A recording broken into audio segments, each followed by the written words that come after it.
Welcome to the Creating Wealth Show with Jason Hartman. You're about to learn a new slant on investing, some exciting techniques, and fresh new approaches to the world's most historically proven asset class that will enable you to create more wealth and freedom than you ever thought possible. Jason is a genuine self-made multimillionaire who's actually been there and done it. He's a successful investor, lender, developer, and entrepreneur who's owned properties in 11 states, had hundreds of tenants, and been involved in thousands of real estate transactions. This program will help you follow in Jason's footsteps on the road to your financial independence day. You really can do it.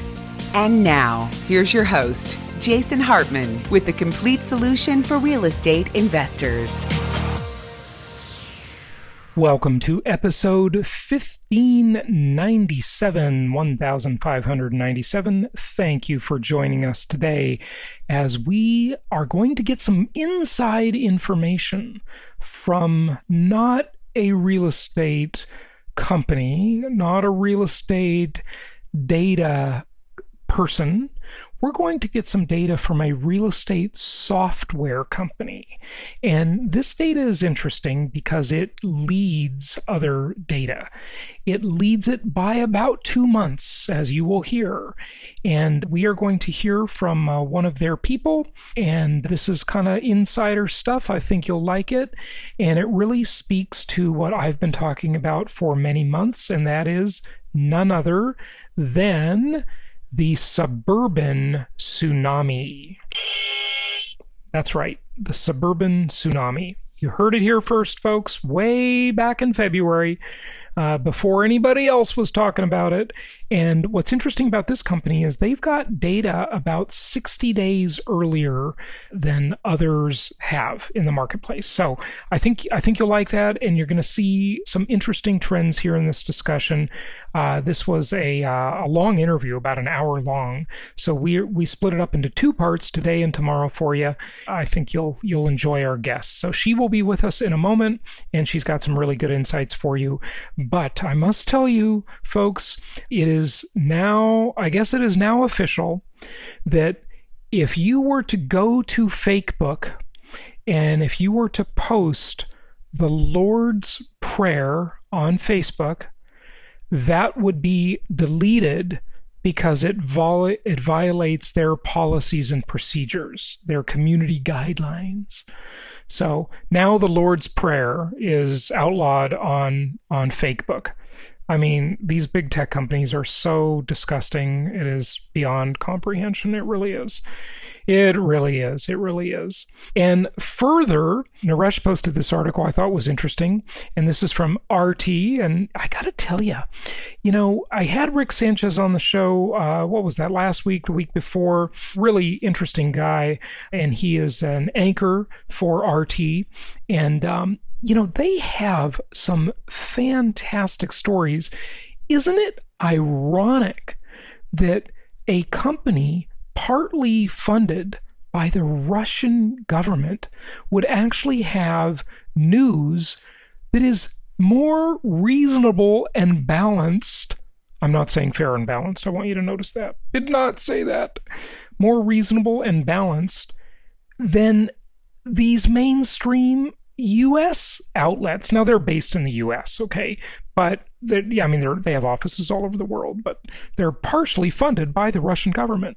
So in all news, unless it is about Russia, I think RT is actually a more credible source, certainly than MSNBC or CNN.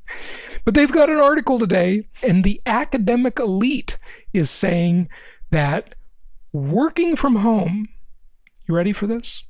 Working from home makes people racist. Yep, that's what the academic elites have now. I guess that'll be considered a racist thing. If you work from home, you must be a racist, right? Unbelievable. Where do they get this stuff? I mean, this is what happens at universities and in government.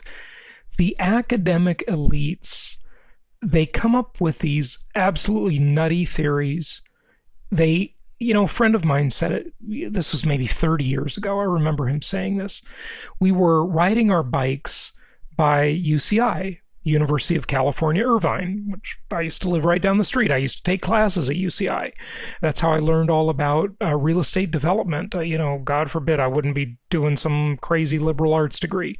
We were riding our bikes, and the sign that they have out there, that's one of those changeable signs that they change it daily or weekly or whatever. It had some crazy event on it, and we were looking at it, and my friend Mike turns to me as we're riding bikes, and he says, "They think too much." And that actually I think is a fairly reasonable description. Some of these people, they actually think too much, as if that could be a bad thing. It is a bad thing sometimes, because they just come up with these outlandish statements and theories that just don't make any sense.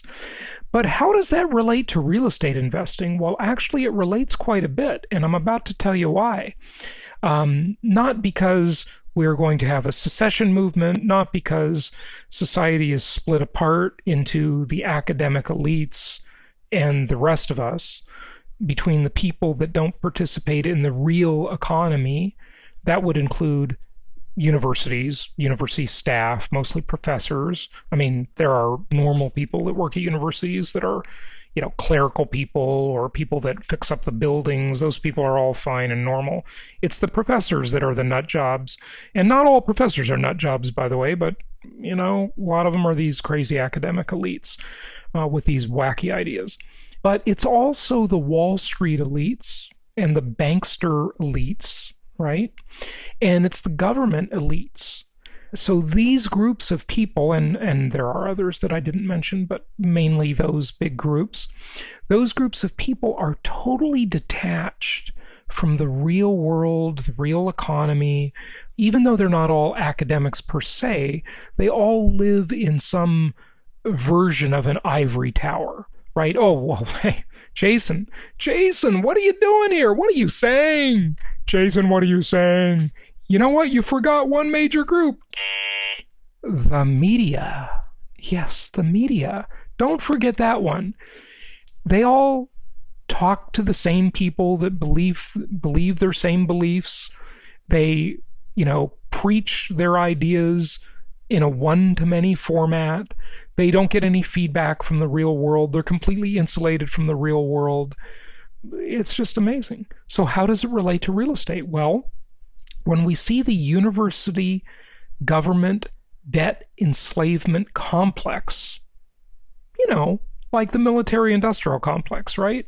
It's a complex, right? It's this iron triangle of the debt-wielding student loan companies and the government-backed insurance that those student loans get, and the universities that are just taking advantage. They're just taking advantage of the tsunami of money. Like you're going to take advantage of the Suburban Tsunami by attending our Charlotte webinar tomorrow at jasonhartman.com/Charlotte, and by listening to our guest today that is going to talk about the Suburban Tsunami, essentially. That's what we'll be talking about.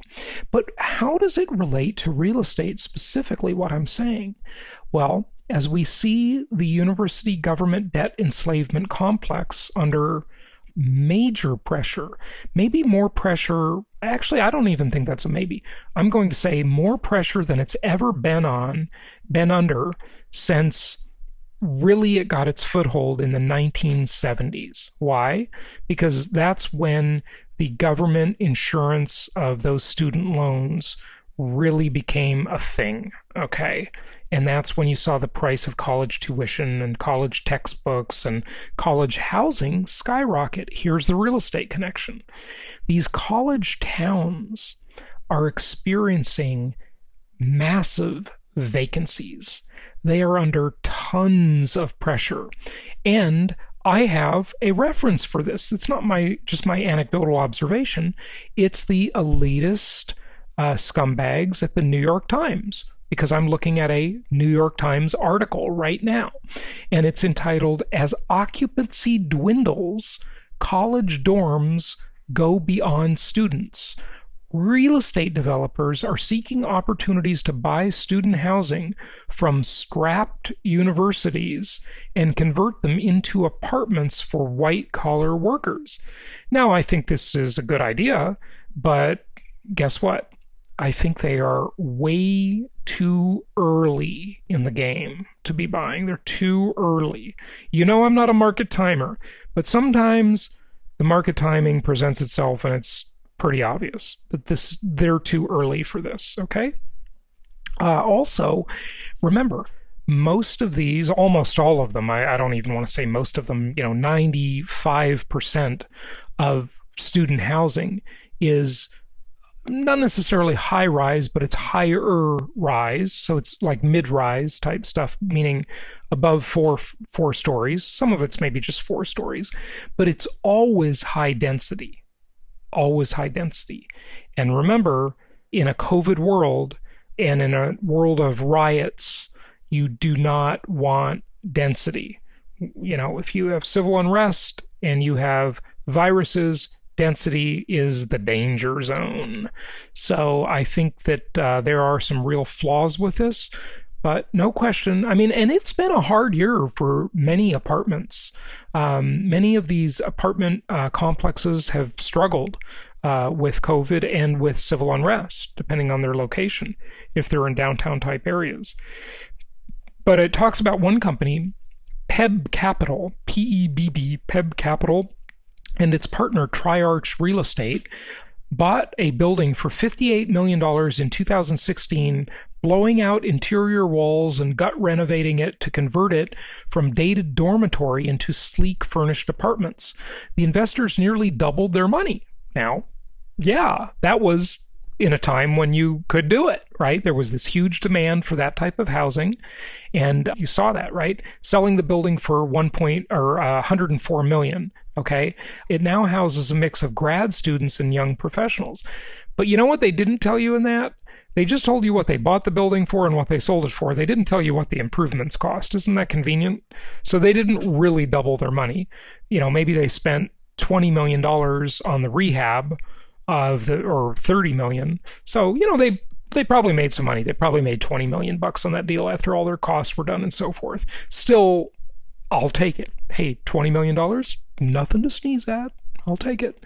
But yeah, it's really interesting. So this trend and the collapse of the university government debt enslavement complex, or the college government debt enslavement complex, whatever you want to call it, I call it both, will really take a little bit of time to play out. So I think all these folks are a little too early, and especially with the virus still being a very big deal. So Mark, thank you for posting that in our content group. Mark is one of our clients who's in there, and it's really interesting. We'll have to see how that continues to play out. By the way, on today's live stream, which we will probably convert into a podcast, we're doing live streams every other Wednesday morning now as well on Facebook and YouTube. On today's, we discussed a really interesting topic. Adam prepared a presentation. I think you'll like that. So we will probably just convert that into a podcast. Before we get to our guest, I do want to share with you a couple other stats real quickly, because I think this is interesting. So Lawrence Yun was talking, the head of NAR, and I mentioned this the other day. Lawrence Yun, the chief economist for the National Association of Realtors, was talking about, and I shared this with you the other day, about how he said home prices are rising, quote, much too fast, unquote. I mean, when you hear that from the cheerleader for real estate, who, by the way, has been on the show before, but that was years back. We've got to get him back on the show. Then you really begin to wonder, and you really begin to think, maybe we have some cause for concern here, right? But not yet. Not in the type of properties that we recommend, not in these good suburban markets, and our guest will, of course, talk about that today. But it is something to pay attention to, no question about it. So the median price is now $313,500, okay? And that is up 12% from a year ago. A 12% increase imagine. So just say, for argument's sake, right, not on the purchase, but just say you have a property and it's got a 90% loan to value ratio, right?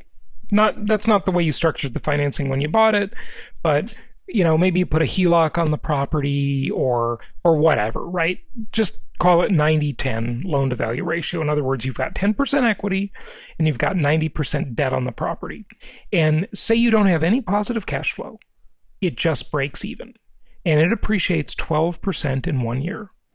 That means your return on investment, not including tax benefits, not including inflation-induced debt destruction, not including any positive cash flow you might have received, let's just say you don't have any, right, would be 120% gross ROI.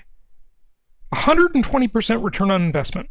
Let that sink in for a moment, folks. And may I remind you of what I've been saying for so long. Income property is the most historically proven asset class in the entire world because a 120% annual return on investment ain't bad at all. Cha-ching. Yeah, it's not bad at all. Okay? Now, one more stat, then we'll get to our guest. This is FDI, foreign direct investment, right? A country definitely measures its FDI. So North Korea has probably zero FDI. Nobody invests in North Korea. Maybe a little Chinese money flows in there, hardly any. Pathetic little economy, right? But a country like the United States has massive amounts of foreign investment. Now, just looking at the real estate component of FDI, not the other components, just real estate, the share of foreign investment in real estate in the United States that has come from just one place, South Korea. Okay, not North Korea, of course. South Korea, the booming South Korean economy where they make all kinds of great things. I mean, if you ever need an example of socialism slash communism versus capitalism, all you have to do is look at Korea and look at the North and compare it with the South. Which one's better? Guess we don't need to think about that for too long. Bernie Sanders fans, Joe Biden fans, what do you think? Oh, let me see. Small government, capitalism, laissez-faire capitalism, versus communism and socialism like they have in the North. Which economy is better? Where do people have more liberty? Where is the citizen bigger and the government smaller? I think South Korea would easily win and nobody could argue with that, right? So just from South Korea, they invested 8.6% in, that's their share of foreign real estate investment in the US is 8.6%. But here's the amazing thing. That is up from 3.7% last year. It's more than double. So there is a proxy right there for the US real estate market. That is a very good indicator of what they believe is a great place to put their money. Okay, hey, let's get to our guest, and we're going to see you tomorrow, right? We're going to see you tomorrow. Say yes. jasonhartman.com/Charlotte. Also, if you want to catch the replay of our Sweet Home Alabama webinar, that's jasonhartman.com/Sweet Home. But you can join us tomorrow for the Charlotte webinar or catch the replay of the Alabama webinar. And you guys are buying properties like crazy through our platform, so we appreciate it. Thank you for your support, as Bartles and James would say. And now let's get to our guest and talk more about the Suburban Tsunami. It's my pleasure to welcome Jenna Weinerman. She is with Updater, and they are an app that has a lot of moving data. People use it to plan their moves. So they generally have the early information, maybe about 60 days before people actually move. So we're going to really dive into this topic of migration and talk about where people are going, if it's really happening, is it really what we think? I mean, for months I've been saying, even before it was happening, I was predicting that people would leave big cities. But is that really happening? Is it really true? And what kind of numbers are involved, and which cities are involved? And when they move, where are they going? So we're going to answer those questions and more today. Jenna, welcome. How are you? Hi, thanks for having me. I'm doing well. How are you today? It's great. It's good to have you. And you're coming to us from the Jersey Shore, right? I am. I left New York City actually due to the pandemic, and I'm just sort of So this is very temporarily. fitting. This is perfect. I'm temporarily living at the Jersey Shore. Fantastic. And, just maybe, well, tell us what Updater is first. And if you want to go to the next slide for that. Sure, you got it. So, hi, everyone. Thanks so much for having me today. I represent Updater. I'm our VP of Marketing. I've been with the company for 7 years. And what we do is we offer an app to help people organize and complete all of their moving related tasks. And when you think about moving, there's a lot of things you need to do, from tackling your internet setup to insurance to booking a moving company. It's really complicated and a big headache. We help people with that. And at this point in time, what we're going to be talking about today are reviewing some striking migration patterns due to the COVID-19 pandemic. And we actually have insight into around 33% of all US household moves. That's the number of homes that are actually leveraging our technology for a move. So we're going to talk. That's a big number for a survey to get 1/3 of the market. That is huge. So we're going to have some good data here, folks. Yes, absolutely. We actually took a random sampling of about 1 million moves to talk about from March through September 2020. And that's what we'll be analyzing today.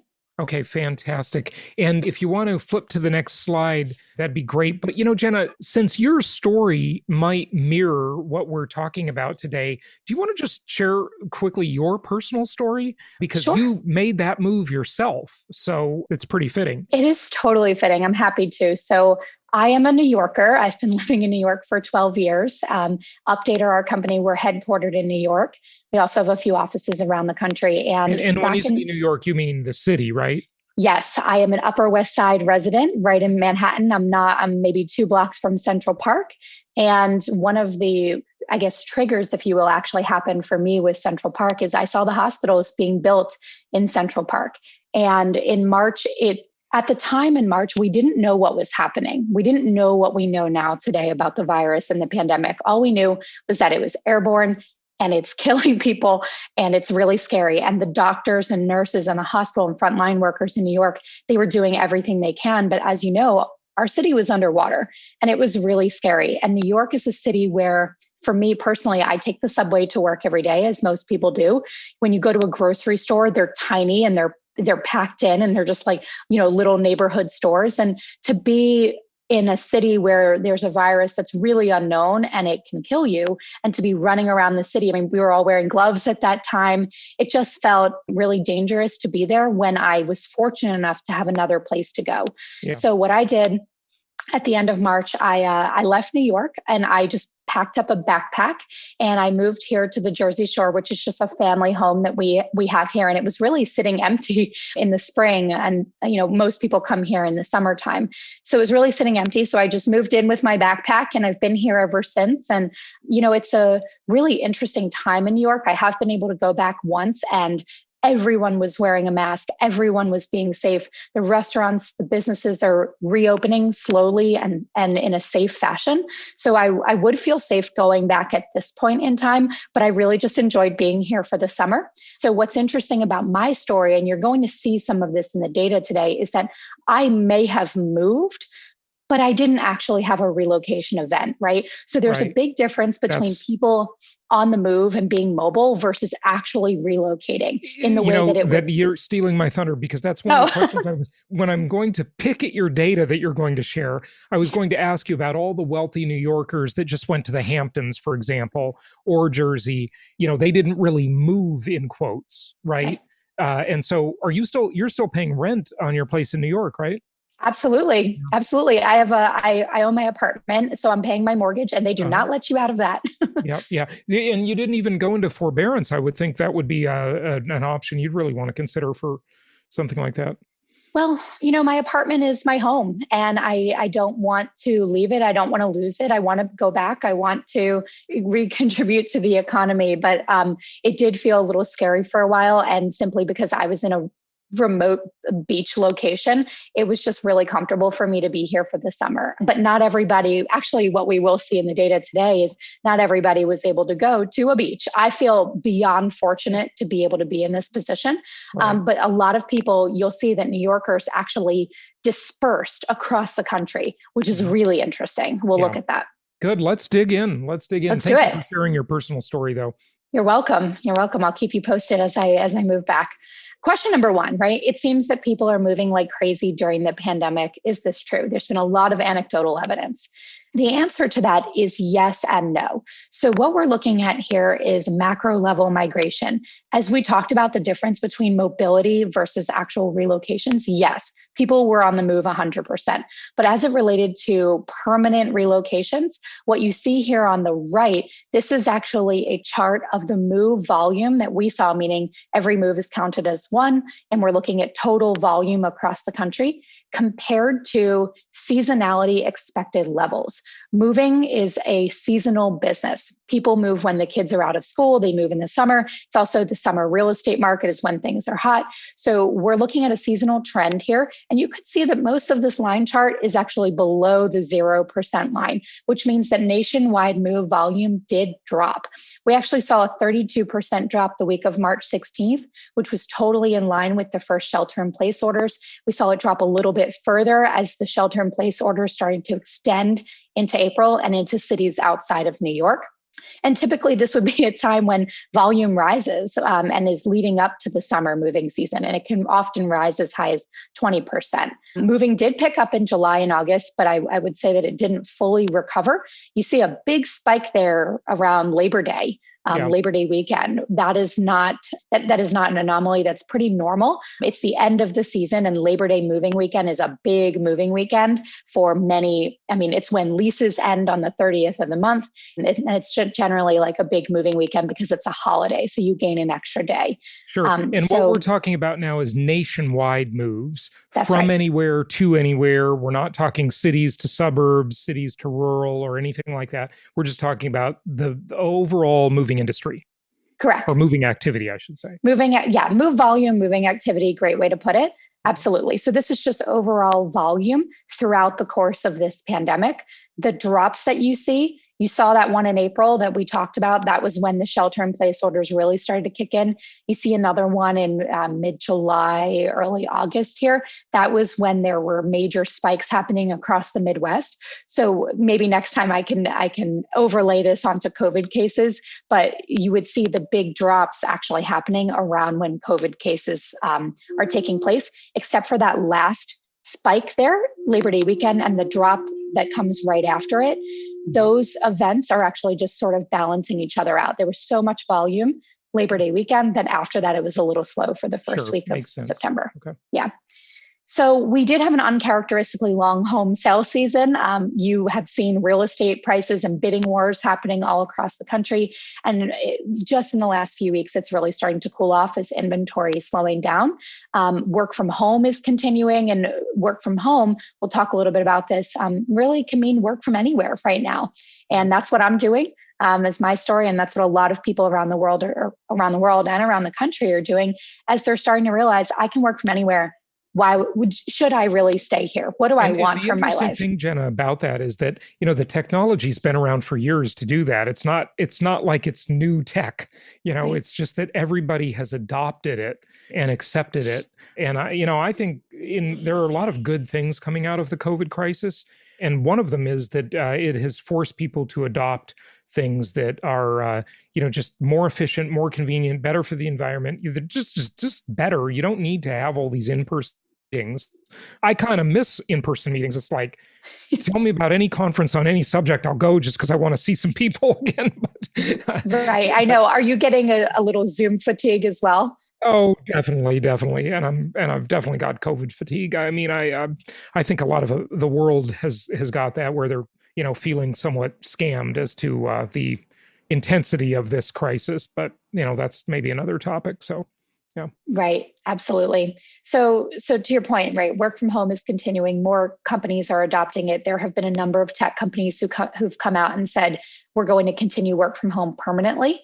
Some of them have extended it into summer 2021, et cetera. So we'll continue to see that trend on the rise. And we're also in a world of gig economy where a lot of people are working from home, and freelancing is becoming more and more popular as well, which is from home. So we're going to see some spikes in areas that we may have not seen before, and we'll talk about some of those today. So besides a drop in national move volume, what else did we see? These are just three additional national trends that I wanted to share with you. What you're looking at here at the top is the distance that someone moved. And again, this is fully national. So most moves are in fact local moves. And what you see in the bar chart here, this is the breakdown of how many people moved 0 to 10 miles, 10 to 100, or 100 plus in 2020 during the pandemic months. And the 100 plus mile moves last year accounted for 28% of the total. This year, 23%. So there was a national drop in people moving over 100 miles, which is interesting. The biggest increase in gains were in the 10 to 100 mile category. Yeah, interesting. And by the way, Jenna, some people will be listening to audio only, so I just want to kind of help them understand what we're looking at a little more if they're not watching on YouTube and looking at the visuals. So basically what we're looking at here, folks, is moves from 0 to 10 miles make up about 52% of the moves in 2020.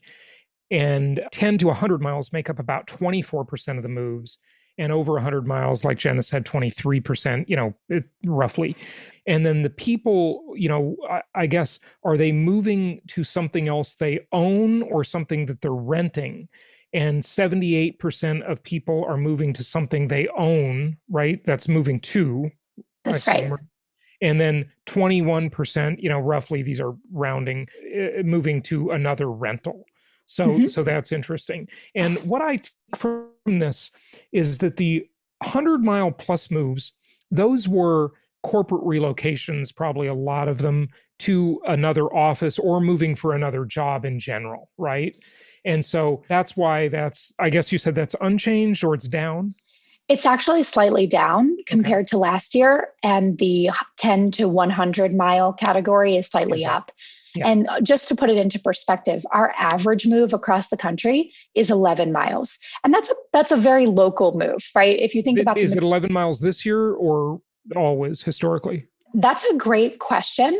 I need to check with my data team on that one. Okay. But the answer is, 11 miles can get you out of San Francisco or out of New York or out of downtown LA. You don't always need to move really far to get out of a mass transit area, an elevator situation, which are the two danger spots for COVID, or a civil unrest situation with the riots and such. But, okay, let's move on. Which is a great point about civil unrest. We have this last stat here on this slide, which is the question of why did mobility spike? Why are people moving during this time period? And some of these answers here are working from home, a change in care responsibilities, meaning you're caring for someone during COVID that you might have not anticipated caring for. Mortgage affordability, this is something you're all really familiar with, is the fact that the mortgage is historically low rates right now, and it's more affordable than ever to buy a home, although down payments are more expensive because the home prices have risen, but the monthly payments are more affordable. It's making people want to own.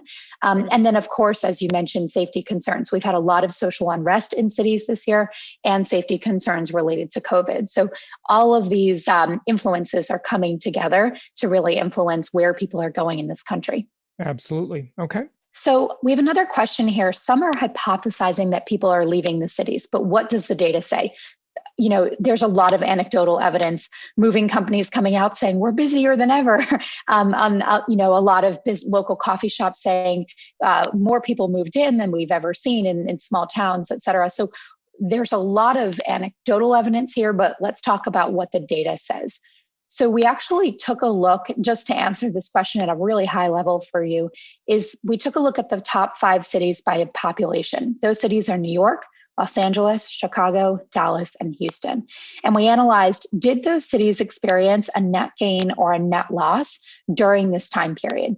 And what's interesting is New York, as the number one city in the country in terms of population, also experienced one of the largest losses as it relates to raw volume of moves and people leaving the city. We're not shocked by that. That the anecdotal evidence is backed up by the data now. We have it right in front of us. So out of the top five cities... So New York lost 11,700 people, and these were permanent moves. But what isn't counted is the people like you and all the rich folks who are hanging out in the Hamptons. Those are not counted in these numbers. Correct. Right? And what we don't know yet, Jenna, is a lot of those people may turn into permanent moves when they realize how much they like it outside of the city. That's right.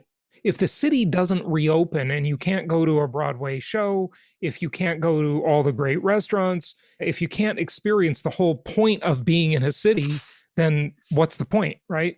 It's a really great question. And just to clarify one point here, there were hundreds of thousands of moves into and out of New York during this time period. Right. This just is a net migration. That's right. Exactly. So we're looking at some pretty big numbers out of New York City. We're looking at losses from LA and Chicago.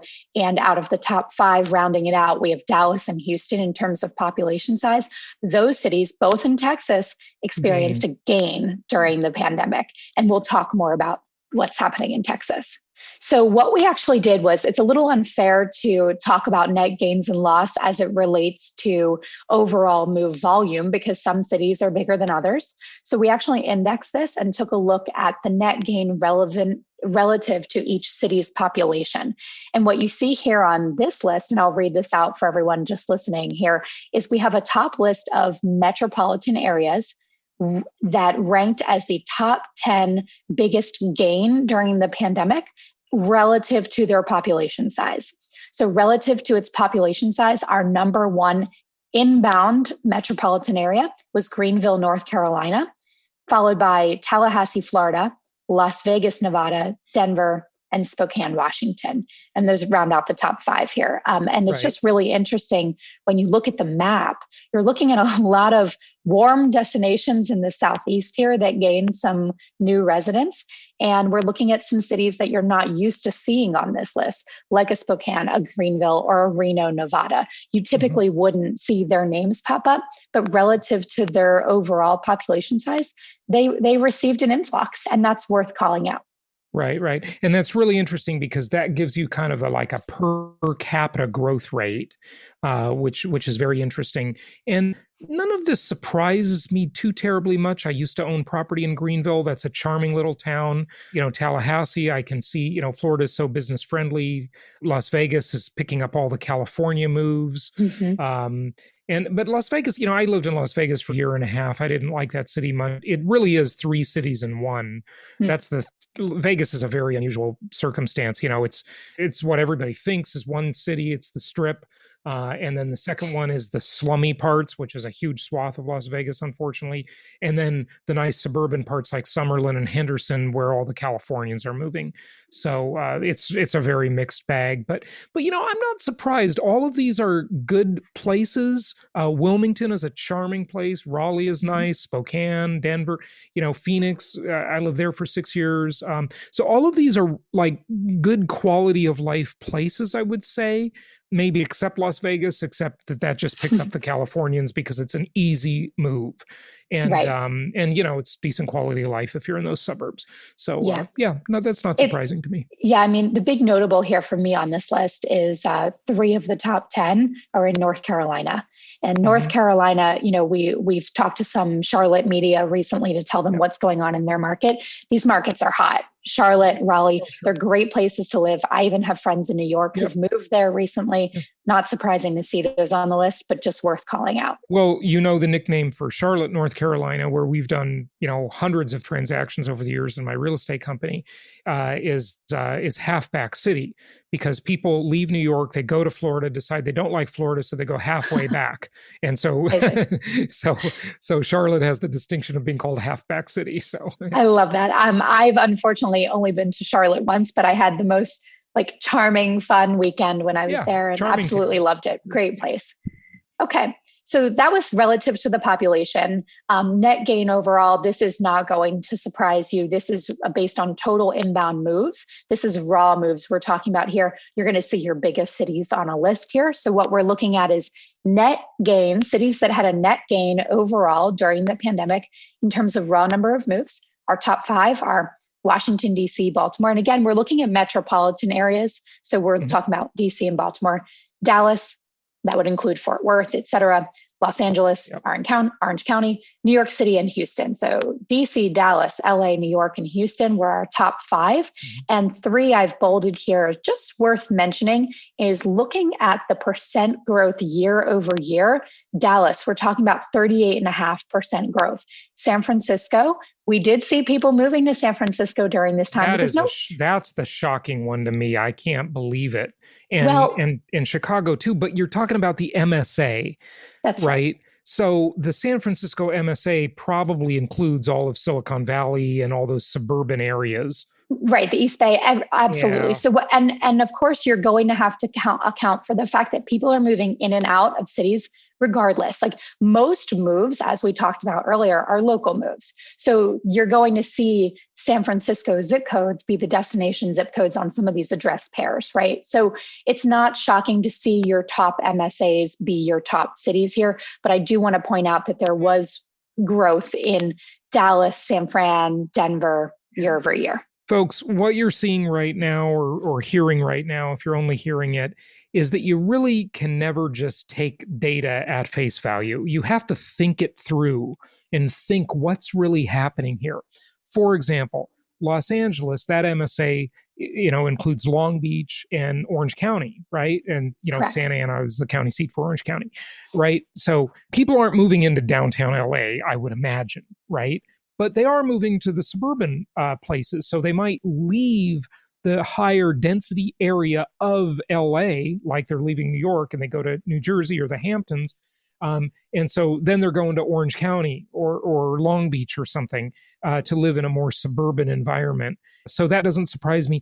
And then when you look at Washington, that one's interesting. Washington, even though it's definitely a city, it's a low-rise city. So, you don't see skyscrapers in Washington, D.C., and you do have the government there, obviously. And whenever there's a lot of stimulus, there's something I've been teaching my listeners about what's called the Cantillon effect, based on this economist, Richard Cantillon, which is the idea of the people closest to the money get the richest. And so whenever there's government stimulus and handouts, everybody runs to Washington, D.C., like they did during the Great Recession. Yeah. To go and get their piece of it and to lobby the government for it.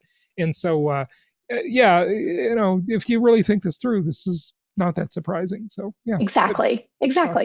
Okay, so let's talk about net loss, right? So the same way we looked at net gain relative to population, we're now looking at net loss relative to population. Okay. So these are small, potentially, or large cities, or their MSAs that lost more people than they gained, and the biggest losses relative to their population.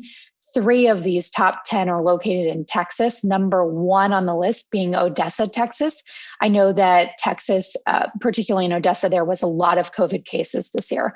The city was hit pretty hard. So I'm not surprised to see that topping the list. I'm also not surprised to see San Francisco on our list here. So obviously more people left San Fran than left Odessa because of the population. But relative to the population, you have San Francisco as your number 2 city on the outbound MSA list relative to its population, even higher than New York. So New York might have had raw number of outbound more than San Fran, but relative to the overall metro area, San Fran ranks number 2 on the list. Because New York has a much higher population. So the list here is Odessa number 1, San Francisco number 2, Boston number 3, New York is 4, Detroit is 5, Madison, Wisconsin 6, Waco 7, El Paso 8. And part of that might be the crackdown on immigration with El Paso, I would imagine. So that's, again, kind of an outlier you really have to think through. Miami, not too far from me, that's number 9. And Provo, Utah, number 10. Now, that one actually surprised me. Provo is a really pleasant place to live. I don't know. Yeah, there are some funky trends happening in Utah. A lot of people are moving to Salt Lake City right now, and there's also some hypothesis that tech workers are moving to Park City and wanting to be in some of these mountain towns. The data doesn't totally back that up. It does back it up for certain markets, but Provo is one we didn't dive too deep into. Yeah. And that goes to the quality of life area concept if you're moving from Salt Lake to Park City, right?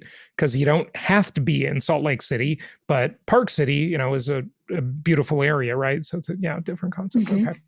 Yeah, very interesting. And then, of course, we have net loss overall. Like we talked about, this is just raw numbers. And you saw DC on the net gain list. You also saw it on the net loss list because it's one of our largest cities. And like we said, most of the moves happening are local moves.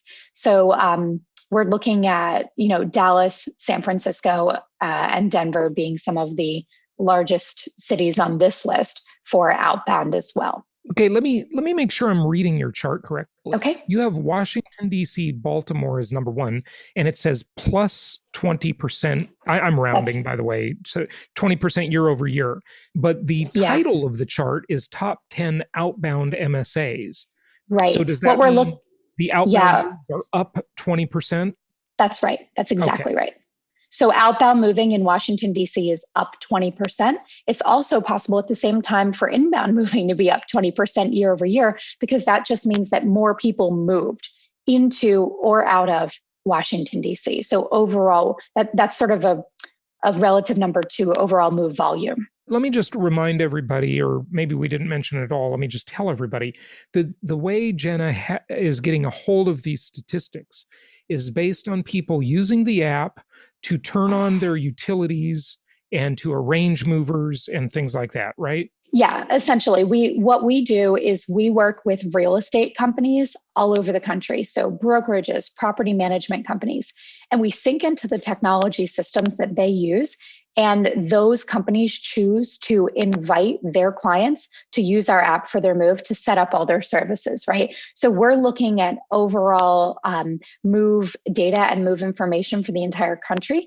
And the people who then choose to use our app can go on to, use all of our technology here. But overall, we're looking at moving trends at a higher level, regardless of whether they used our app or forwarded their mail or used us to set up their internet, for example. This will be continued on the next episode. Thank you for listening and happy investing.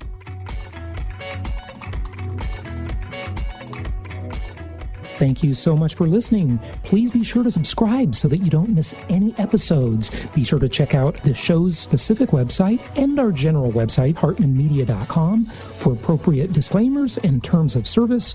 Remember that guest opinions are their own, and if you require specific legal or tax advice or advice in any other specialized area, please consult an appropriate professional. And we also very much appreciate you reviewing the show. Please go to iTunes or Stitcher Radio or whatever platform you're using and write a review for the show. We would very much appreciate that. And be sure to make it official and subscribe so you do not miss any episodes. We look forward to seeing you on the next episode.